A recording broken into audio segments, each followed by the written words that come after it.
Assalamualaikum warahmatullahi wabarakatuh. Alhamdulillah, ikhwan wal akhwat fiddin. Kembali bertemu bersama kami Mukhtalifun Alwan. Di video kali ini saya bersama Pak Pangat, spesialis membahas tentang penyakit kolbu yang dijelaskan dalam Quran.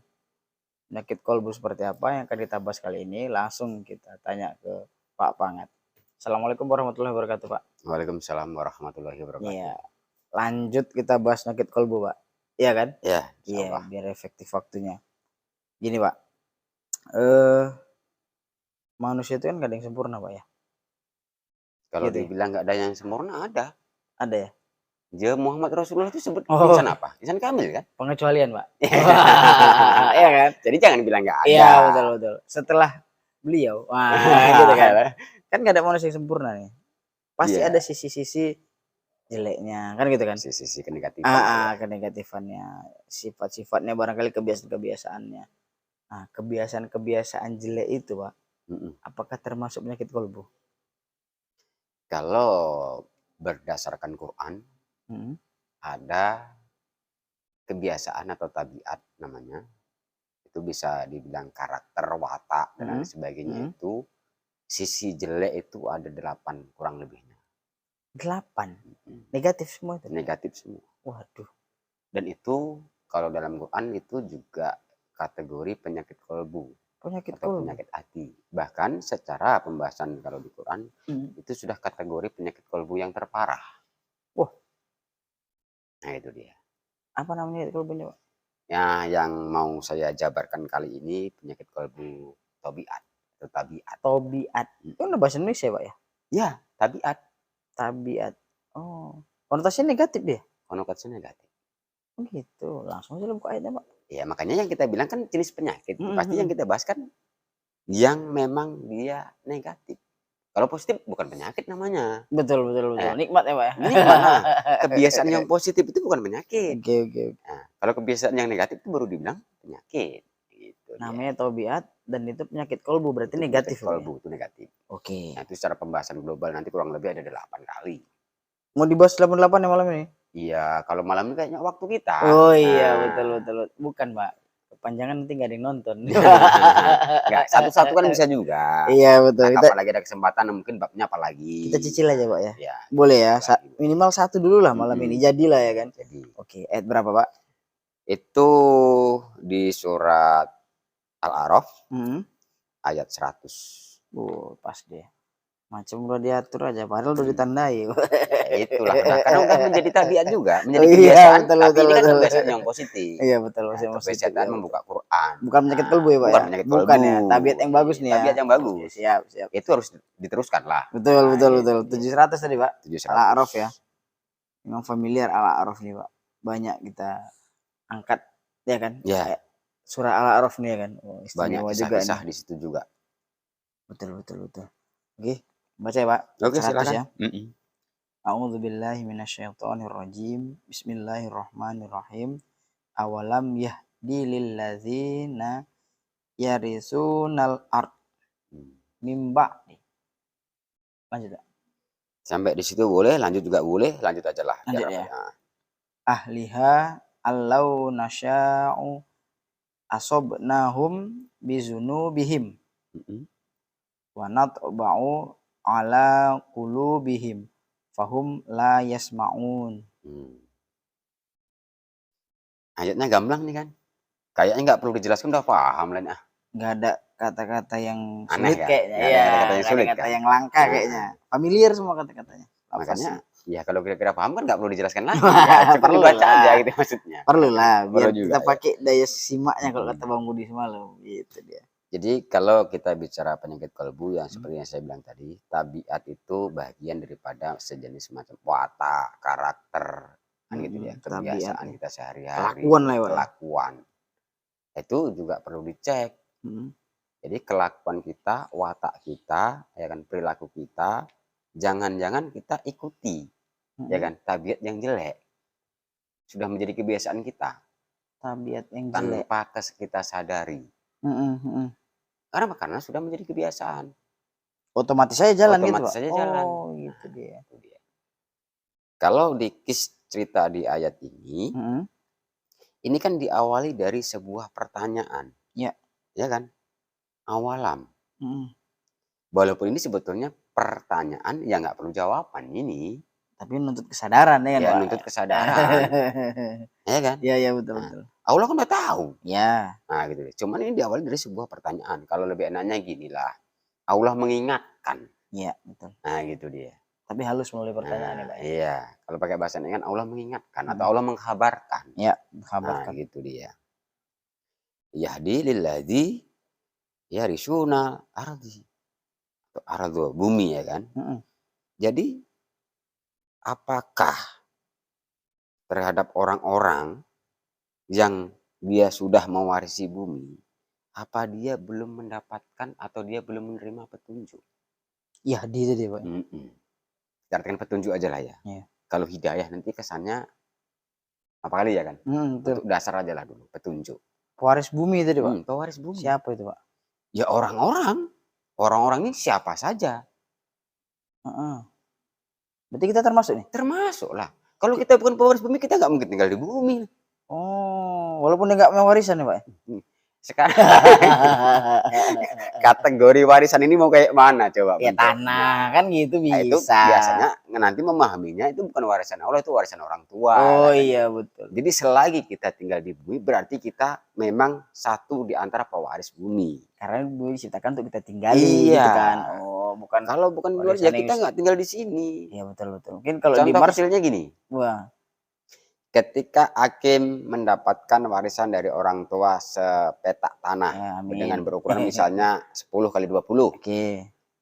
Itu kan warisan ditujukan sama Hakim. Iya. Kan nggak mungkin orang lain tinggal di situ. Betul. Nah, itulah kalau pakai bahasa warisan. Ya, pewaris tanah tadi. Sementara di sini Allah mengangkat kata bumi. Iya.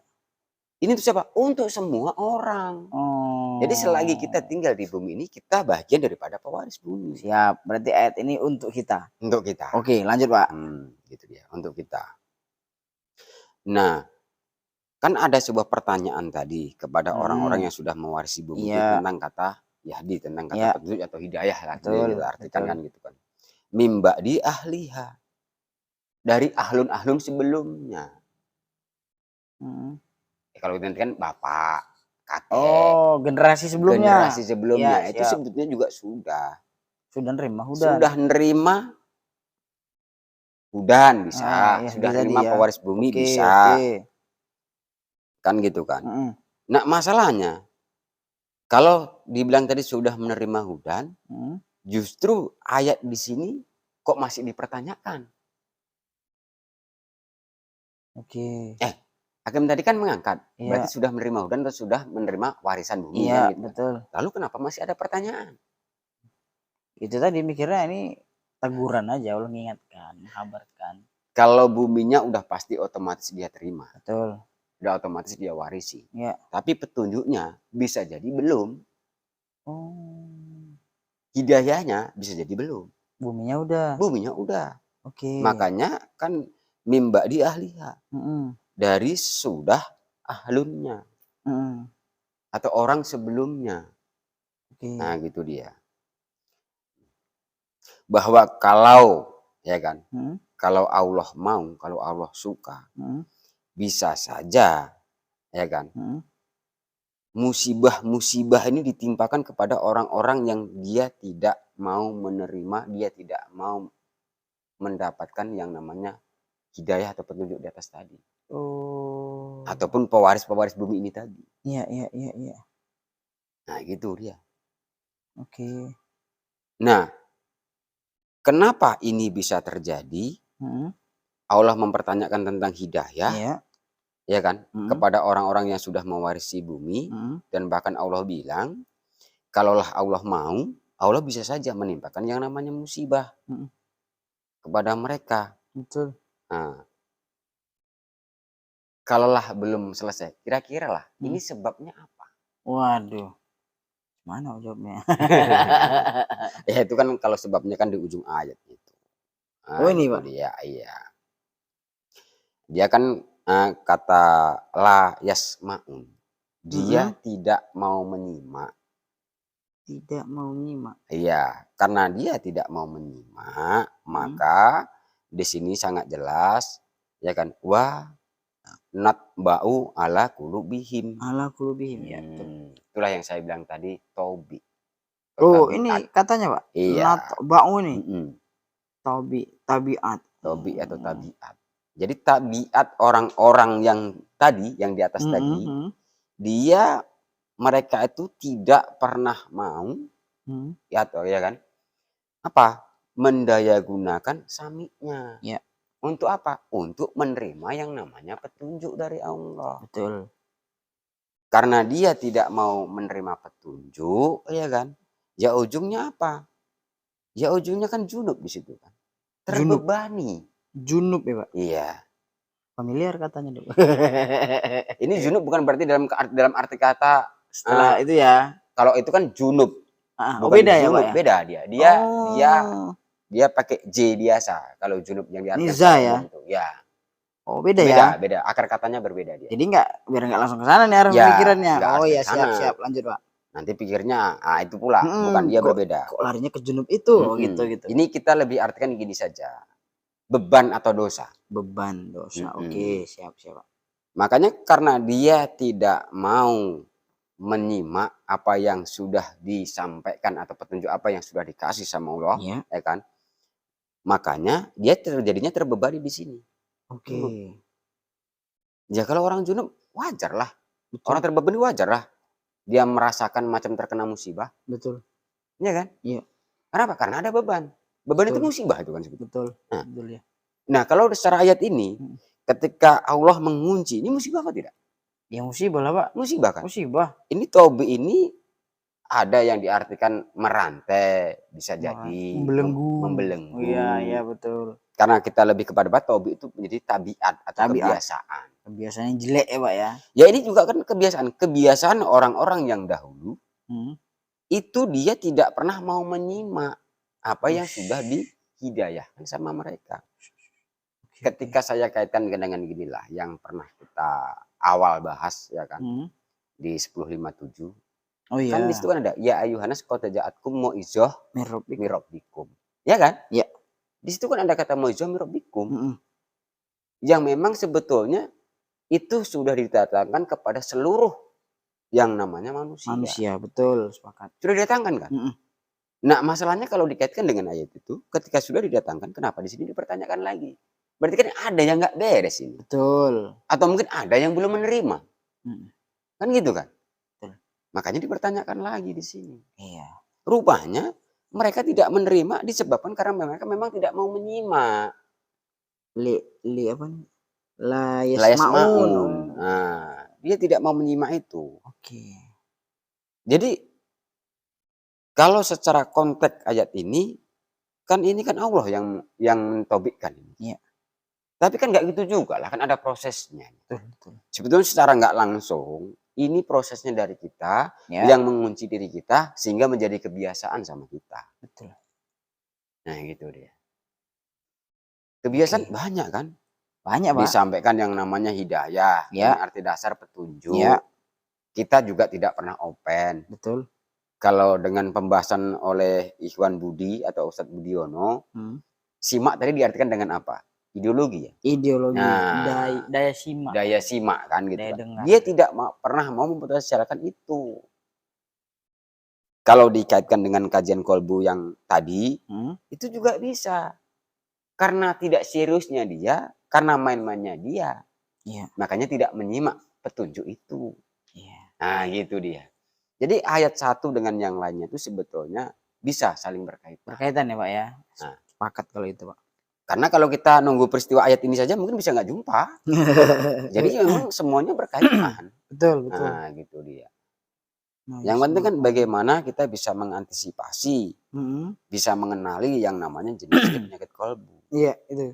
Itulah tujuan kenapa kita fokus pembahasan penyakit kolbu sama Pak Pangat. Karena itu tadi mainnya halus, kita harus kenali. Kalau kita nggak kenal ujungnya ngikut sama kita sampai nanti selesai. Gitu kan Pak? Nah sekarang gini ya, saya tanyakan kembali kepada Hakim. Hakim pernah nggak menyadari tabiat atau kebiasaan Hakim atau karakter Hakim itu yang jelek selama ini? Ada. Tapi dilalaikan gitu aja kan? Ya udah gitu aja. Nah, iya. Tanpa sadar itu sebuah penyakit. Iya betul ya. Kalau secara ayat ini itu jelas penyakit. Betul. Tabiat yang jelek itu penyakit kolbu. Penyakit kolbu. Oke. Jadi tabiat yang jelek itu jangan dipelihara. Dirubah. Iya. Supaya bisa menjadi positif. Oke. Nah kan gitu dia. Nah kalau bicara tentang ayat ini memang banyak sih. Kata tobi ini di Quran kalau saya nggak salah itu ada belasan juga. Belasan. Nah gitu dia. Kurang lebihnya segitulah, ada belasan juga muncul di Quran. Pembahasannya menarik. Kalau dibahas ayat per ayat pun menarik juga. Menarik. Karena muncul dia di Mekah 6 kali, di Madinah 5 kali. Oh, 6 kali Mekah, 5 kali Madinah. Mm-mm. Oke, lanjut Pak. Menarik itu kan? Betul. Nah, sangat menarik kalau dibahas satu persatu. Cuman sebetulnya ayat ini sudah mampu mewakili. Karena di sini ada kata simak. Siap. Nah, nanti di ayat yang lainnya dia disebabkan apa? Dia disebabkan karena tabi hawa. Dia disebabkan dengan tidak mau mengilmu atau tidak mau belajar. Ya. Itu kan juga menjadi kebiasaan kan? Betul. Kan banyak orang yang memang udah nggak mau belajar. Udahlah, untuk apa lagi lah belajar. Malas. Presiden sudah ada. Malas. Ya kan? Ya macamnya lah. Pola pikir manusia ini. Betul, betul. Jadi banyak sebabnya kenapa kolbu kita bisa sempat punya penyakit seperti ini. Iya. Nah gitu dia. Ini tadi serunya belajar kolbu nih Pak. Makin banyak penyakit kolbu yang diangkat, makin awak tahu ujungnya Pak. Ini awak kena nih. Oh ini awak kena nih. Ini awak kena nih. Kayaknya kalau nanti 60 penyakit kolbu, 60-nya awak sama awak semua. Kalau gitu udah kronis jadinya kan. Iya lah Pak. 60 penyakit bersarang gitu. Ya itu udah parah itu Pak. Gitu ya. Makanya lah. Tapi kok banyak yang santai-santai. Ya itu tadi dalam istilah olahraga tadi kan udah dibilang tadi kan yang mensana incorporesan ya. Oh itu pula yang dipegang ya. Karena orang hanya bagaimana mensehatkan yang namanya fisik. Orang tidak pernah atau jarang ya kan yang pola pikir itu mensehatkan yang namanya jiwa. Iya. Walaupun ada rumah sakit jiwa. Ya kan? Harusnya jangan ke sana. Sebetulnya yang kategori sakit ini apakah mereka atau kita ini? Yang jalan-jalan nggak pakai baju segala macamnya itu kenapa dibilang sakit jiwa? Iya. Padahal lebih banyak yang sakit jiwa ini yang berpenampilannya keren. Rapi justru. Rapi. Betul, betul. Penyakit kolbu. Iya kan? Waduh. Kita naik, ya maaf cakap lah ya kan. Kita naik mobil mewah harga MM-an. Iya. Itu bisa saja kita muncul kesombongan. Itu penyakit kolbu. Iya betul. Ya kan? Kalau minjem. Kita punya jabatan. Itu bisa togut penyakit kolbu. Betul. Banyak penyakit yang atau berbentuk dimensi yang bisa dibilang itu kategori penyakit jiwa. Waduh. Makanya di sini jangan sampai kebiasaan buruk itu sama kita. Karena itu adalah sebuah penyakit. Kadang-kadang kebiasaan buruk pun nggak kita sadari. Betul. Contoh, kita sering ngerutu, kita sering gerundel yang kita bahas malam itu. Itu kan juga bisa menjadi kebiasaan kan. Siapapun yang ngomong kita gerundel. Siapapun yang ngomong kita jengkel. Iya, betul. Loh, kenapa seperti itu? Bukan dia yang salah, awak yang salah. Gitu ya, Pak? Iya. Kenapa bisa kenapa bisa jengkel? Kenapa bisa gitu? Waduh.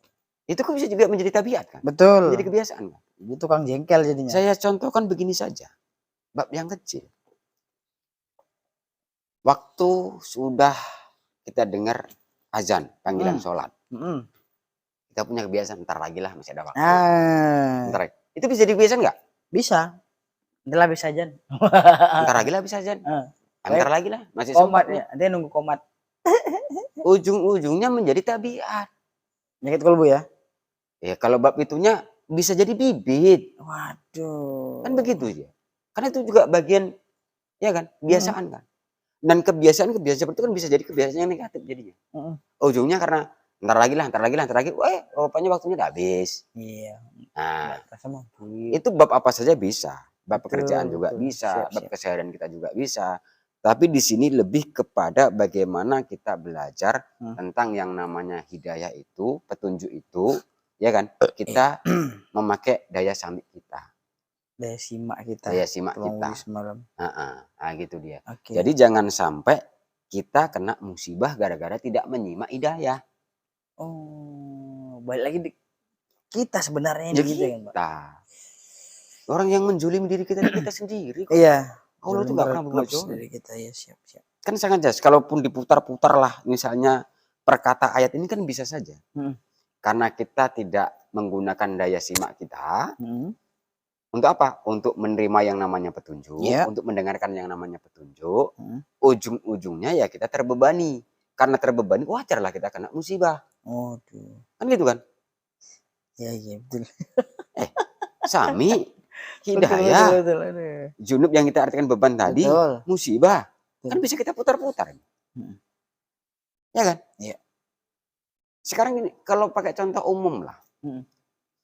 Hakim mau pergi ke Brastagi. Ya. Dikasih petunjuk. Hmm. Tapi hakim nggak dengarkan. Hmm. Seharusnya kalau dari Sunggal, jalannya itu ke Jalan Jamin Ginting. Ya. Dari Jalan Jamin Ginting ikuti aja terus arah Brastagi. Tapi karena hakim nggak menyimak, ke Jalan Jamin Ginting, hakim sampai Simpang Pas belok ke kiri. Nyasarlah ke Amplas. Terbebani nggak sampai Amplas? Terbebani lah, Pak. Terbebani lah, aturannya udah sampai Brastagi. Masih terbuang Amplas. waktu, Buang-buang tenaga. waktu. Oh, betul juga. Nah itulah junub tadi, terbebani. Ujungnya ya macam kena musibah lah. Iya. Minyak sudah berkurang, waktu juga habis, segala Tenaga macamnya. lagi. Itu kan contoh logis gitu maksud Betul, saya. betul. Kenapa? Karena tidak menyimak petunjuk tadi. Betul. Itu yang masuk di apa sekarang? Karena tidak menyimak petunjuk. Ya. Kalaupun saya contohkan kan gampang. Ini ada peristiwa orang, ini bapak kita, ini kakek kita. Ya. Ini kan sudah ini orang-orang yang ahli tadi, ahlunnya tadi kan. Sebelum kita, orang-orang sebelum kita. Orang ini pun sudah menerima hidayah, orang ini pun sudah menerima hidayah. Nah masalahnya, hidayah orang ini, orang terdahulu ini tidak pernah kita simak. Hidayah yang datang sama kita pun tidak pernah kita simak. Iya, betul. Ya ujungnya apa? Ya tadi. Ujungnya punya penyakit kolbu tabiat. Kebiasaan tidak pernah mau mendengarkan. Kalau dia simak nanti mendengarkan aja lah. Kan banyak orang nggak mau mendengarkan kan. Yang berbentuk nasihat. Maunya ngomong aja, Pak. Maunya ngomong aja. Maunya ngomong masih mending. Ngomongnya tahan tapi dengerin nggak tahan dia. Ya itu yang perlu belajar memang. Ya, kan? Mendengarkan itu pun perlu belajar. Sama menyimak itu perlu belajar. Kemarin gitu juga. Kalau nggak salah di video Bang Budi tadi kan gitu kan. Jadi peristiwa apapun itu seharusnya kita simak, bukan cuma kita dengarkan. Jadi sinyal apa yang Allah kasih sama kita? Kan begitu dia. Ya di sini pun juga begitu. Itulah pronya daya simak itu. Kalau ini kan sangat jelas ini diceritakan tentang bab ahlun yang pewaris bumi. Iya. Di ayat-ayat yang lain nanti itu babnya ada kosos. Iya, betul. Kosos yang memang diberitakan sama Rasul. Ya kan? Iya, betul. Tapi dia memang tidak mau menyimaknya. Nah gitu dia. Banyak nanti bab-babnya. Jadi intinya di pembahasan kita kali ini, yuk sama-sama kita potensialkan daya simak kita, sehingga kita terhindar dari tabiat buruk seperti ayat ini. Yang namanya hidayah itu ya memang ya harus kita tangkap. Nah gitu, harus kita tangkap. Jadi jangan sampai, intinya jangan sampai Allah menanyakan ini loh sama kita gitu loh. Jangan lewat berlalu gitu aja Pak. Gitu. Apa-apa ya. Makanya saya bilang tadi kan, sementara kalau penyakit kolbu ini, kalau di yang saya bilang tadi di 1057 tadi kan sangat jelas. Itu kan ada kata sifat di situ. Wa sifat ulima fisudur. Obat penyakit yang ada dalam dadamu. Inilah dia penyakit-penyakit yang dalam dada ini. Obatnya apa? Ya Quran. Keding ada jual Pak ya? Enggak ada lah. Yang gede itu cuma obat pilek. Iya kalau gitu-gitu kita cepat kali ngambil tindakannya. Tapi kalau untuk ini, itu sebetulnya Allah, kenapa Allah mendatangkan yang namanya hudan, yang namanya sifat, yang namanya rahmat, dan segala macam yang di 1057 itu kan untuk manusia-manusia yang memang masih punya fitrah, yang memang mau menangkapnya, yang mau mengambilnya. Jadi walaupun dikasih kepada seluruh manusia, kalau tidak punya kefitrahan nggak mungkin bisa mengambil itu. Iya betul. Walaupun sangat dijelaskan di situ, sudah loh aku kasih obat untuk mengobati penyakit apa yang ada dalam dadamu. Betul. Obat penyakit dalam dada itu apa? Penyakit dalam dada itu yang kita bahas selama ini.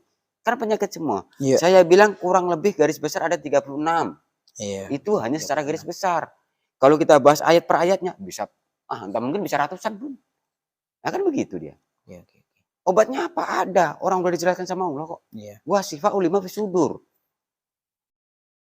Nah masalahnya mau nggak kita mengkonsumsi obat itu untuk menyembuhkan penyakit-penyakit yang ada dalam kolbu kita, yang ada dalam hati kita, ya kan? Merasa tertampar terus kalau ngomong penyakit kolbu nih Pak, nggak berani itu Pak. Karena memang Nggak berani mengaku, gitu nggak berani mengobati, semananya? nggak gini, karena makin makin dalam dia makin, kena lagi gitu jadinya dia. Ya memang begitu. Biasanya ketika orang itu pengen mengetahui kejelekan dan kebaikan pribadi, itu Mhm. memang harus menyendiri, introspeksi atau itikaf. Iya, lebih enak gitu. Oh, Hmm. mak kayak gini ternyata ya, berpenyakit ini kalau bawa, berpenyakit ini kalau bawa. Jadi nanti Ya. ujungnya malu gitu, Pak, ya kan? Nah, Ketika kita nanti pulang lah gitu kan, dengan kondisi kolbu yang berpenyakit ini kan nggak etis sih merasa, ya kan, Pak? yuk, kalau kita kembali kepada Allah, itu tidak akan pernah diterima ketika orang berpenyakit kolbu, berpenyakit. Yang Itu. diterima itu cuma kolbu salim. Makanya apa? Hmm. Kembalilah kepada kefitrahan manusia. Itu tugas kita, Pak, ya. Itu tugas kita. Bagaimana kembali kepada seperti fitrahnya manusia. Membersihkan yang halus-halusnya ini tadi termasuk ya. Makanya ini kan mainnya kan halus semua kebiasaan kita, tinggal ngecek sajalah nanti masing-masing, coba cek itikaf pribadi masing-masing, merenung masing-masing, ada nggak kebiasaan buruk yang selama ini kita lakukan. Kalau saya bilang tadi kurang lebih kebiasaan buruk ini secara Quran ada 8, nanti bisa kita kupas kalau ada waktu lagi kan. Siap. Ini kan masih 1 nih. Siap. Jadi kebiasaan kita tidak mau menyimak atau tidak mau mendengarkan. Iya, betul. Babnya petunjuk. Nah, kan gitu aja ini kan. Petunjuk yang pasti petunjuk bilhaq. Betul. Kan gitu. Karena petunjuk yang jelek kita apakan kan. Dia tidak mau menyimak petunjuk bilhaq. Nah, mungkin itu yang bisa Bapak sampaikan. Pesan-pesan lah, Pak, enggak? Udah. Pesannya yang penting itu saja. Bagaimana kita bisa mengantisipasi atau mungkin bisa mengobati lah penyakit. Saya bilang tadi, obatnya kan sangat jelas sudah Allah sebutkan di 1057. Itu nanti bisa dibaca ulang atau ulang di rumah masing-masing. Jadi ini intinya untuk pembelajaran kita semua, kolbu penyakit ini mainnya halus, semua orang bisa kena dalam kondisi apa dan bagaimana saja. Nah gitu dia. Ya, siap. Itu aja. Itu aja. Ya, seperti biasa obrolan yang dalam bersama Pak Pangat membahas tentang kolbu, lagi-lagi kena nih, nah gitu. Awak ternyata ngidap nih penyakit ini, wah. Maka ya kita lah sebagai yang nonton udah dapet ilmunya ya, Pak, ya, dari obrolan ini, ya introspeksi diri, lebih enak menyendiri, Pak, ya. Iya, lebih enak menyendiri. Iya kan? Lebih enak menyendiri, kita cek, waduh ini termasuk caranya, Pak, ya. Cara. Mengantisipasi supaya ke depan nggak gitu lagi, Pak, ya. Meredam lah ya kan. Bahkan menekan gitu. Wah, ini aduh, ngeri kalau babnya kolbu nih, Pak.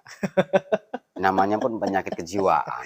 Iya, betul. Tanpa dia disadari tadi ya jiwa itu yang memang harus senantiasa kita perhatikan. Iya, betul. Ya, oke, itu video kali ini. Insyaallah nanti kita ke depan bahas lagi ya, Pak, ya. Insyaallah. Penyakit kolbu berikutnya. Itu saja, semoga bermanfaat. Binasri minallah fatung qarib. Assalamualaikum warahmatullahi wabarakatuh.